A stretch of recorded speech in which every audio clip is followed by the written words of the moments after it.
বন্ধুসকল, এইজোপা আমাৰ ঘৰৰ এজোপা সৌন্দৰ্যশালী ফুল, কিন্তু আজি মই প্ৰত্যক্ষ কৰিছোঁ এই গছৰ ফুলবিলাক কিহবাই খাই পেলাইছে। প্ৰথম অৱস্থাত ভাবিছিলোঁ এই ফুল বা পাতবিলাক ছাগলীয়ে খাইছে, কিন্তু আচলতে ছাগলীয়ে খোৱা নাই।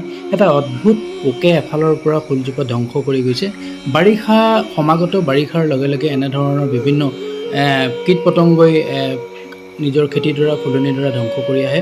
মই আজি নিৰীক্ষণ কৰিছিলোঁ, নিৰীক্ষণ কালত এনেধৰণৰ যথেষ্ট পৰিমাণৰ পোক মই এই গছজোপাত পালোঁ, আৰু পোকবিলাকে এফালৰ পৰা ইয়াৰ ফুল, ডাল, পাত ধ্বংস কৰি গৈছে।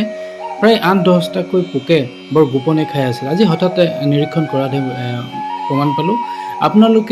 আপোনালোকৰ ফুলনিডৰাও এনেধৰণে অকণমান মাজে মাজে নিৰীক্ষণ কৰিব, কাৰণ এইটো সময়ত যথেষ্ট পৰিমাণে কীট পতংগ, পোক পৰুৱাই পৰিপূৰ্ণ হৈ থাকে, আৰু কিছুমানে এনেধৰণে আপোনাৰ মৰমৰ ফুলজোপা, মৰমৰ খেতিডৰা